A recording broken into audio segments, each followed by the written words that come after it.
Unidos com o resto do mundo. So let's begin by the United States. I mean, Right. For every person you meet, every analyst you meet saying that it's going to be fine, the future is going to be good, you find one that's very pessimistic about the next 2 or 3 years. What's your pulse on the situation? I think we're at a time like 1930. In 1930, that followed the great stock market crash of 1929. It actually was a year of mild recession. But people did not know whether in the next year there would be a recovery or whether it would get worse. And in fact, it did get worse. And in fact, the stock market got worse. The global economy got worse. And it's like a fork in the roads. Economics is not an exact science. We can only deal with evidence, with probabilities. And I think the bulk of the probability is that growth rate of the U.S. in 1999 will slow down. 2.5? Or 1 3/4. I was at a meeting at the Federal Reserve Bank of Boston, one of the 12. Yeah. It was an academic consultants meeting, and the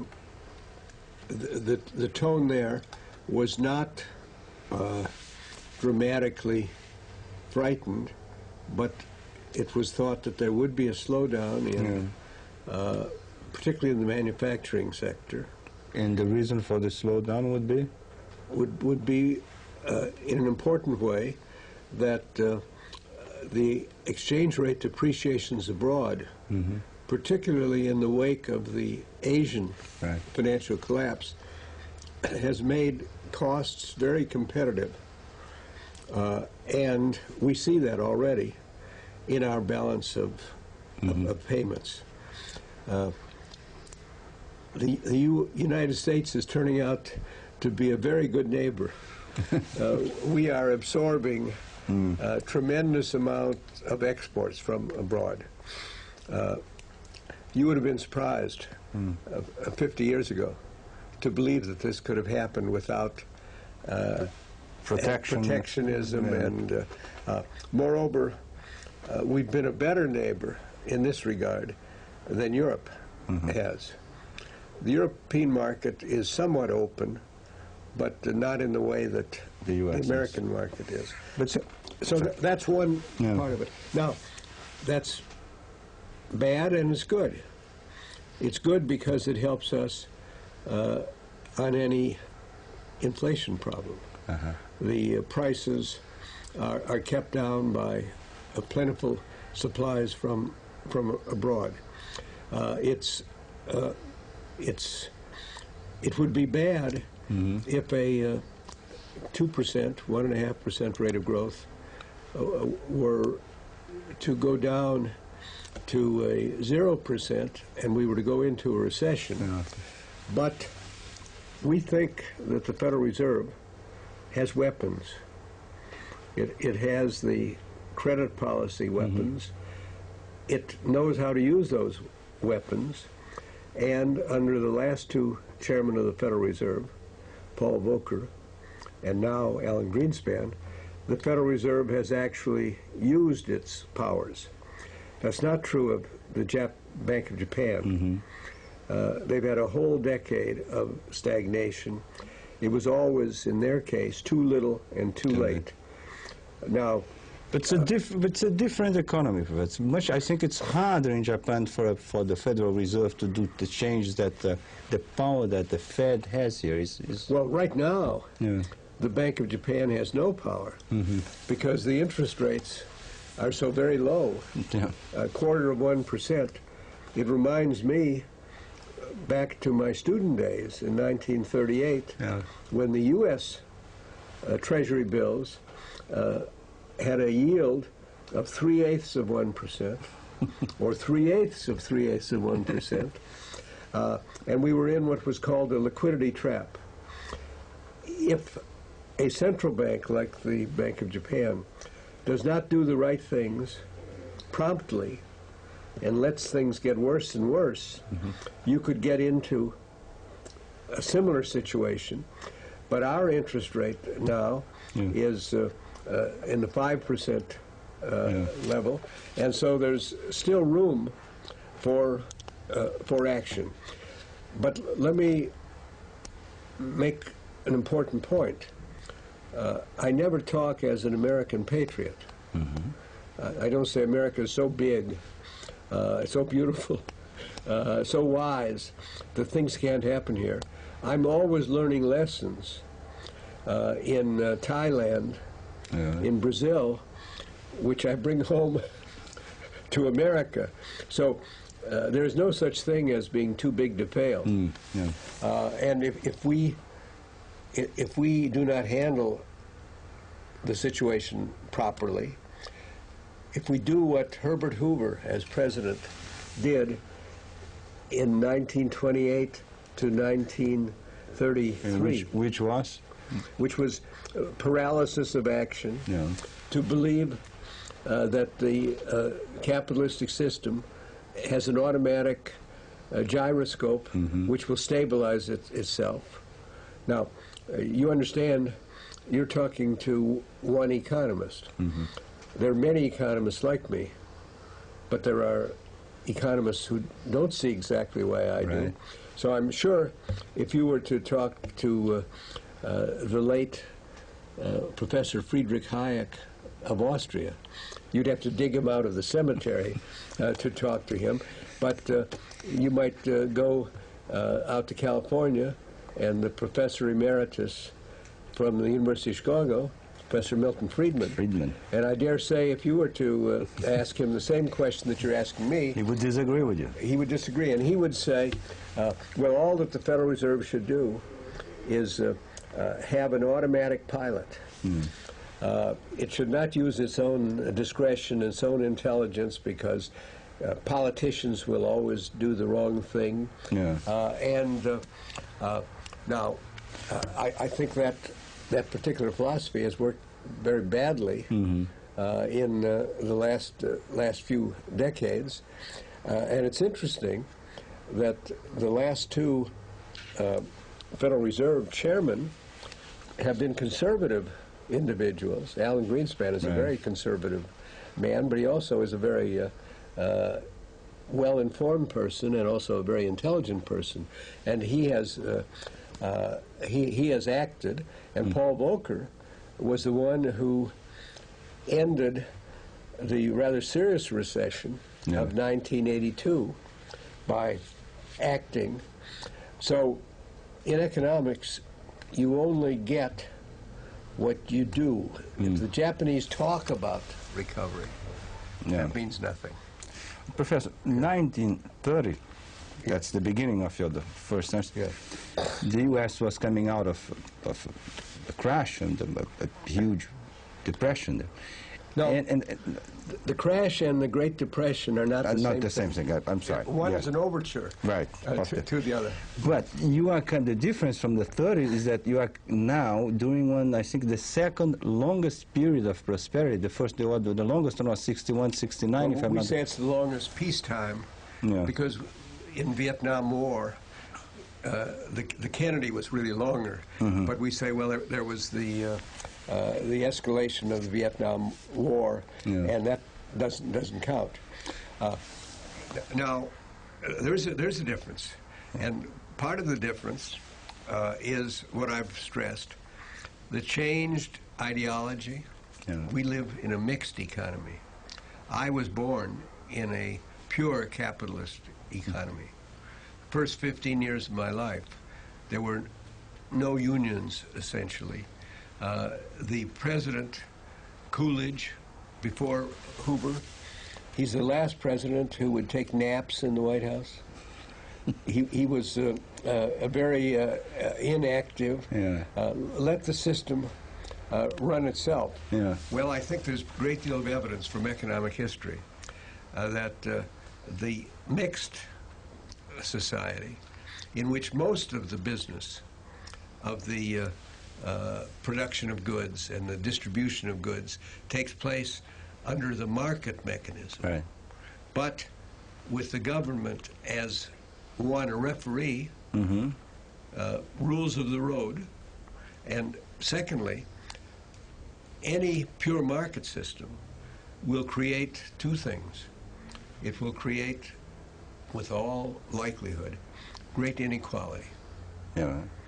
And secondly, it will create occasional great instability. There is no macro efficiency of the overall bond market, stock market.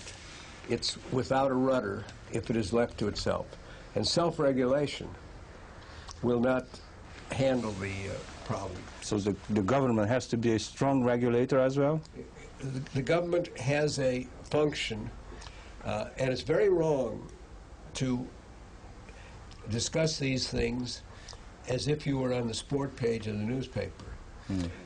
Stalin against capitalism, and capitalism won. So pure capitalism is the best system. Pure command is the worst system possible.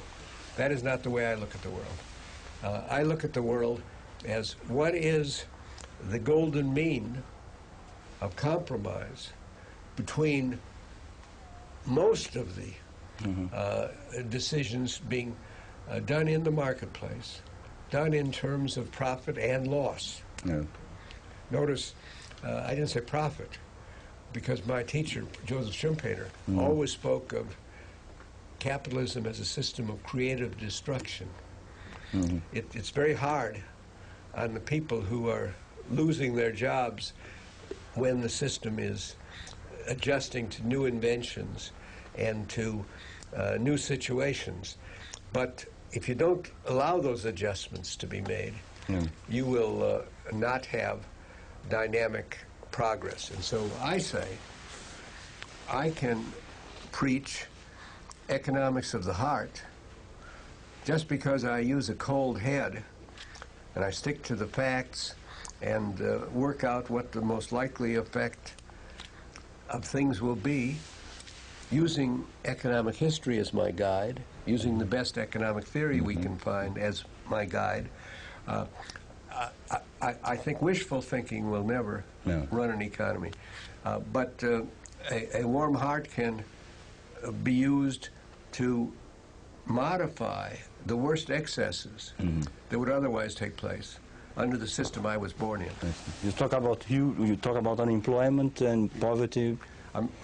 Yes. Now, lots of the problems of inequality are not such that a government can cure them. A government cannot make people be educated. If there's a history of illiteracy, a government cannot, by passing a higher minimum wage, create an egalitarian society. In fact, if I could say so, permit me to say this kindly, that was almost the Latin American pattern that we call sometimes Peronism, in which a populist democracy elects a strong leader, and that strong leader may overnight decree a 40% increase in nominal wages. What has been the pattern in Argentina, in Brazil, in Peru, down the line? No nation has ever increased its real wage in a short period of time by 20%, much less 40% by decree. The result is that the printing press needs to be turned, and I have known good friends, students of mine from Latin America, who in their whole lifetime only experienced hyperinflation. Their father only remembered in inflation. Now, this is interesting because in 1945, if you had come to me, interviewing me, there was no television, and said, Professor Samuelson, you are already a world leader in economic research. What part of the world do you think will grow fastest in the next 25 years? Soviet Union. No. What would you have said? I would have said probably Argentina. Why? Probably Chile. Why? It has a good climate. Mm-hmm. It has relatively little of a heterogeneous race problem inside itself, partly because the natives, as in the U.S., were killed off in an earlier century, and it is always easier to imitate the leaders, to import technology. It's like a bicycle race. The first bicyclist must break the wind for the followers, and that's different. So I would have said there'll be a catch-up, because Argentina, 50 years earlier, I would have said, is going to be the leading place, and it didn't do it then. So now the time is ripe. Now, what happened? It actually was one of the worst areas in terms of the economic almanac of growth if you leave out Africa and Asia. And when I try to diagnose that, I come always to politics, to the fact that you start out with a great deal of inequality. You had no playing the rules of the pure capitalism game or the mixed economy game. We're talking about Brazil, the inequality, or because Argentina didn't have that much inequality. Argentina was a more the gap between the rich and the poor was never so huge as it is in Brazil. Well, of course, Brazil also has a more heterogeneous population by background. I always tell my friends, the Swedish economists, these are the ones who award Nobel Prizes, you don't understand a country like the United States. Sweden is so homogeneous. Japan is so homogeneous. In the United States, a minimum wage, which is harmless in New England, does a great deal of harm in Mississippi. And Brazil is more like the United States. Now, things have changed. The U.S. in this 1990s, the whole decade, has done better than any of the other most advanced industrial countries. And why it happened? I told you we were lucky in our choice of the Federal Reserve. Okay. However, they couldn't have done it alone. The American labor force has shown something that nobody predicted. I didn't predict it 15 years ago. None of my colleagues did. Great flexibility. The American worker, when he loses a job because there's downscaling of the big 500 Fortune corporations, the mergers, cannot get as good a job anywhere. So what they do is they accept a more mediocre job. Now, why is that a good thing? Because Professor Samuelson has no warm heart, because he doesn't want I don't understand people to get good jobs. It's because it's better to accept the mediocre jobs that are available at market clearing wage rates than to hold out for the kind of jobs. And now I'll give you the glaring opposite. Spain. In the post-Franco days, today it's prosperous. For Spain, that means 18% unemployment. It dropped from 22 to 24%. There's a whole group of workers in Spain who have their jobs. If the unemployment rate went from 18% to 30%, they wouldn't touch their jobs. That's the setup. Then why should they be reasonable? Why should they agree to new methods of work. Right. And so the U.S. working force, without anybody predicting it, in fact, economists were asleep while this was happening, have become extremely flexible. Now, I can tell you, I train top economists here at MIT. I've done that for 50 years now. These are the people who become Federal Reserve chairman. It's very hard to be a Federal Reserve chairman in the 1970s when there is stagflation. Mm-hmm. You know what stagflation is? You know, if it's Combination, at the same time, you have high unemployment and inflation. That's not what the U.S. labor market is like today. Because of Japanese competition first, then competition from Singapore, from South Korea, from Taiwan,